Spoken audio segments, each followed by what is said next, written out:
Hello and welcome to History Boffin's first video in its South Africa playlist. This is aimed at GCSE, A-Level and IB diploma programme students, as well as anybody who's interested in learning more about this fascinating topic. Most history courses on South Africa tend to focus on the apartheid era, from 1948 to 1994, but we're going to be looking at the historical background to this system and the opposition to it. We start by considering the indigenous populations of South Africa.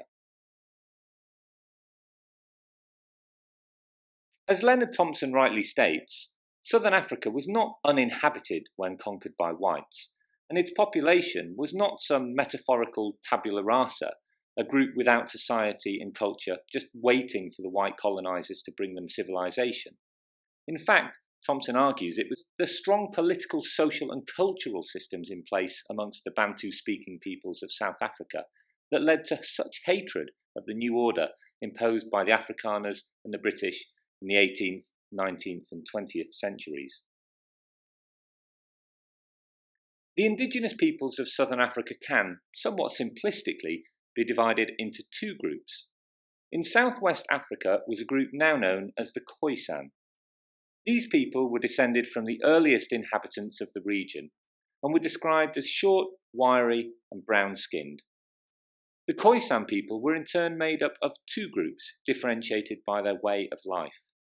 The San maintained a hunter-gatherer approach, living off the land and moving around and being less concerned with material wealth. The Khoikhoi had developed into pastoralists, still living nomadically but taking herds of animals with them for food and clothing. To the southeast of the continent lived a rapidly growing group collectively known as the Bantu-speaking people. The word Bantu refers to the common linguistic root that these people shared, which originated further north in Central Africa. Over time, these taller, more muscular and darker-skinned Africans had moved south, but this was not some mass migration, but rather sporadic movements of smaller groups of people. The Bantu were farmers, and rather than move around, they settled in one area, leading to a strong tribal system. Each tribe, which could be as small as 1,000, although some numbered over 50,000, was led by a chief. What was remarkable, however, was that chiefs held power to an extent through the will of the people. At tribal meetings, chiefs listened to members of the tribe and could even find themselves criticised by them. This led to a somewhat patriarchal rather than despotic system becoming the norm.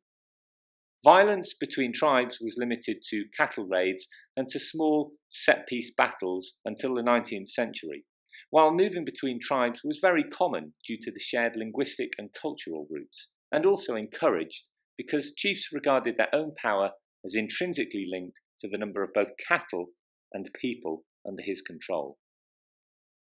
In fact, mixing was not just limited to the Bantu-speaking people, and where they met, Koisan and Bantu also formed relations. While there was tension, in particular due to San killing the domestic animals of the Bantu-speaking people, there was also trade and patronage. It became common for the San to hunt game for both themselves and for their local Khoikhoi or Bantu-speaking overseers, in return for milk, iron tools, or even copper jewellery. Furthermore, Koisan were welcomed into Bantu tribes, and this process intensified after white annexation of territory in the southwest of Africa. So much so that Koisan genes actually constitute a significant amount of those possessed by black South Africans today. What ensured this stricter delineation of territories, Koisan in the west and Bantu in the east, was the geography and climate of the region. The west had significant dry areas, particularly the Kalahari and Namib deserts, which did not really support farming.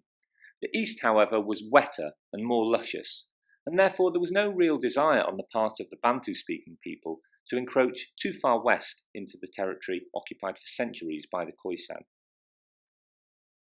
And thus, when white Europeans started the colonisation of southern Africa in 1652, they were not stepping into uninhabited territory, nor did they encounter an uncultured people.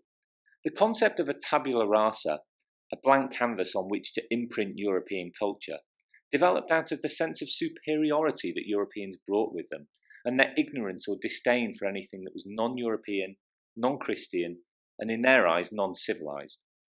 The record of Reverend John Campbell, who visited Dithakong, also known as Litaku, in 1822, demonstrates how Europeans witnessed African society, economy and culture, and then subsequently belittled it.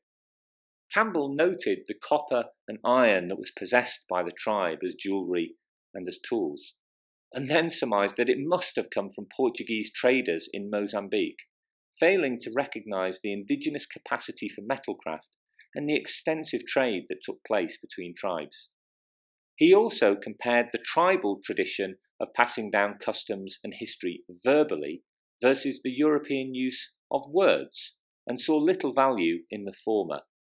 While a sympathetic account, even Campbell, a man of God, was unable to see beyond his own prejudices and acknowledge the richness of life he witnessed while staying at Dithakong. The Europeans developed a myth of African Tabula Rasa to justify their colonising work. The South Africa playlist fits in nicely with all three curricula that History Boffin has had experience with.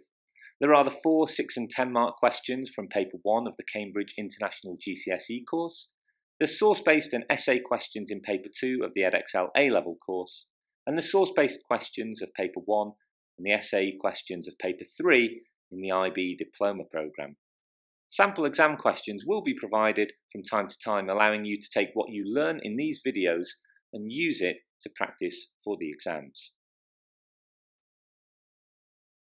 Thanks for watching, and please subscribe by pressing the red button below. You'll easily be able to find new videos to help you with your studies, or simply to enjoy and watch to find out more about history.